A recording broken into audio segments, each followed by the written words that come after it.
Hi hello నమస్తే వనక్కం సలాం అలైకుం welcome to Kumar vlogs మరొకసారి కొత్త వీడియోతో మీ ముందుకైతే ఇవాళ వచ్చేసాము. ఇప్పుడు మనం వెళ్ళబోయే ప్లేస్ అయితే ఈ భూమి మీద ఇంకెక్కడా లేదు అండి. మన ఆంధ్రప్రదేశ్ లో అయితే గనక చాలా పురాతనమైన ప్లేస్ ఇది. ఆంధ్రప్రదేశ్ లోనే కాదండి, ప్రపంచంలోనే అత్యంత పురాతనమైన ప్లేస్ ఇది. ఇది వచ్చేసి మనకి విష్ణుమూర్తి రెండో అవతారము.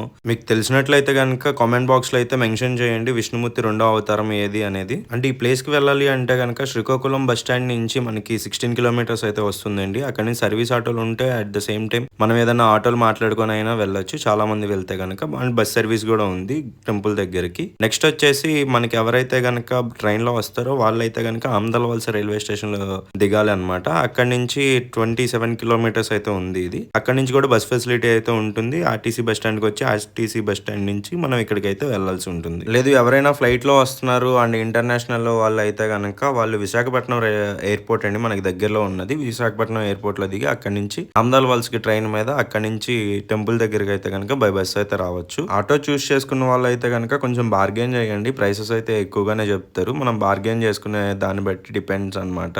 మనం బార్గెన్ ఎంత గట్టిగా చేయగలిగితే మనం ప్రైస్ అంత తగ్గించుకోవచ్చు.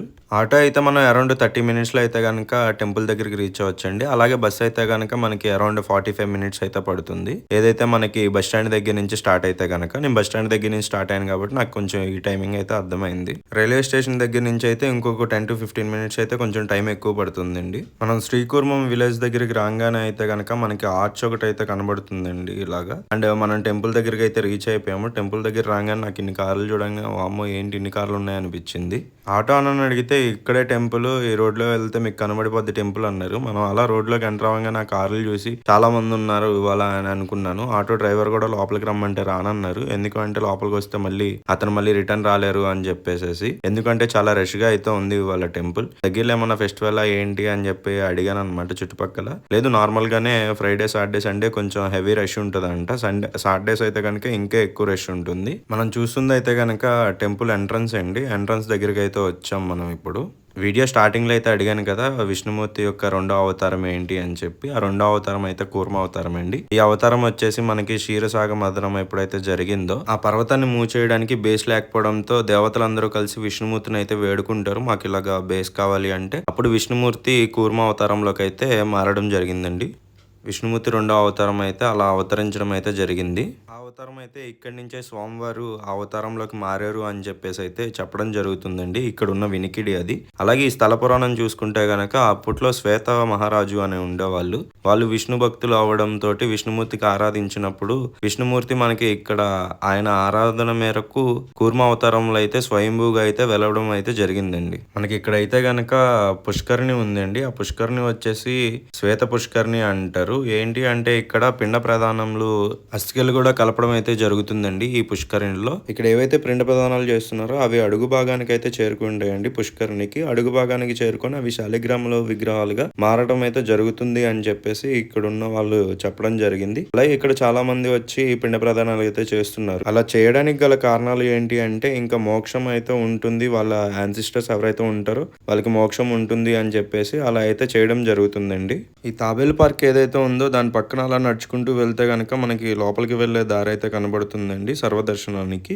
మనం టెంపుల్లోకి ఎంటర్ అవుతానే మనకి విష్ణుమూర్తి రెండో అవతారమైన కూర్మ అవతారం ఎలా ఆవిర్భవించింది అండ్ ఆయన ఇక్కడికి ఎలా స్వయంభూగా వచ్చారు ఏంటి అనే దాని గురించి అయితే మనకి ఫోటోల ద్వారా అయితే చూపించడం అయితే జరిగిందండి. అలా మనం ముందుకు సాగుతూ ఉంటే గనక విష్ణుమూర్తి యొక్క అవతారాలు అండ్ అతని కృష్ణ జన్మలో ఏవైతే ఇబ్బందులు పడ్డారు వాటి గురించి, ఎంతమందితో ఫైట్ చేశారు అలా వాటిలన్నిటి గురించి అయితే గనక మనకి చిత్రాల్లో అయితే చూపించడం జరిగింది. అండ్ మనం దీని హిస్టరీకి వస్తే గనక కూర్మ అండ్ బ్రహ్మాండ పురాణాల ప్రకారం అయితే గనక విష్ణుమూర్తి ఇక్కడి నుంచే అవతారాన్ని స్టార్ట్ చేసి మళ్ళీ ఆ అవతారాన్ని చాలించాక ఎవరైతే చతుర్ముఖ బ్రహ్మ ఉన్నారో ఆయన ఇక్కడికి తీసుకొచ్చి సోమవారిని అయితే ప్రతిష్ఠించడం జరిగింది అని చెప్పేసి అదొకటి అయితే గనక మనకి ఎక్కువగా వినిపించే దాంట్లో ఉండిద్ది అండి. గుడి ఎంట్రన్స్ లోకి అయితే వచ్చేసానండి. గుడి లోపలికి అయితే వెళ్ళాను. వెళ్ళి బయటకు వచ్చాక వచ్చాక ఈ స్తంభాలు ఏవైతే ఉన్నాయో ఆ స్తంభాలు గనక మనం చూసుకున్నట్లయితే ఇక్కడ మొత్తం 108 స్తంభాలు అయితే ఉన్నాయండి. ఒకదానితో ఒకటి పోలిక లేకోకుండా 108 స్తంభాలు అయితే ఉంటాయి. వాటిపైన సాంస్క్రిట్ ఇంకా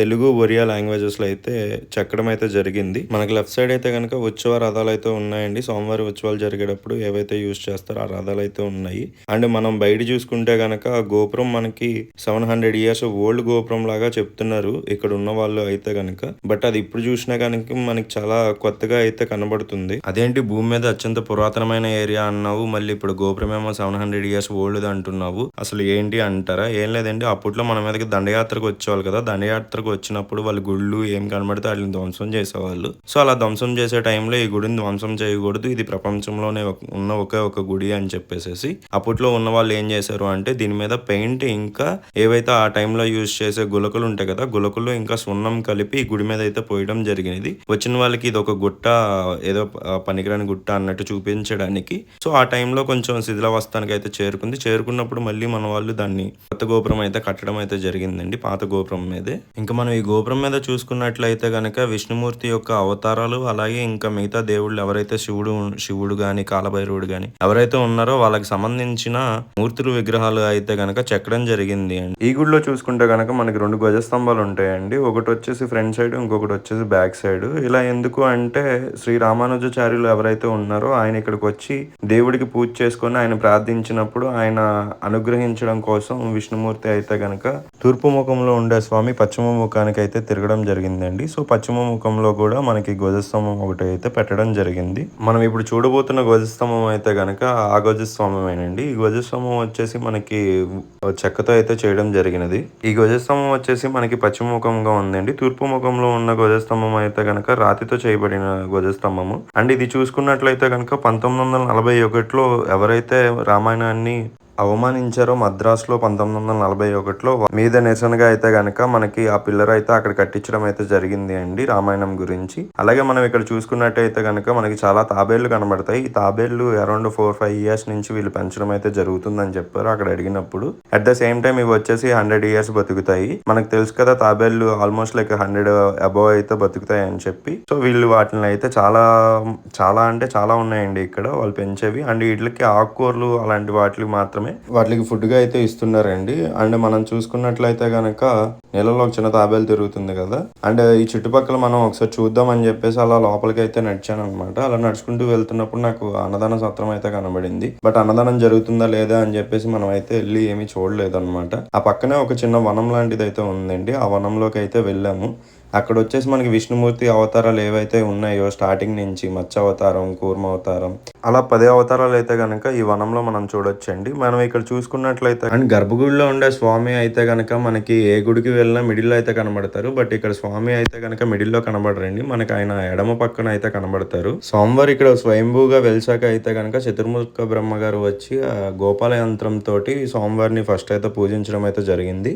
తర్వాత స్వామివారిని పూజించుకోవడానికి లవకుశులు, అలాగే దుర్వాసుడు, బలరాముడు, శ్రీ శంకరాచార్యులు, అలాగే శ్రీ రామానుజాచార్యులు ఇక్కడికైతే రావడం అయితే జరిగిందండి స్వామివారి దర్శనంకై.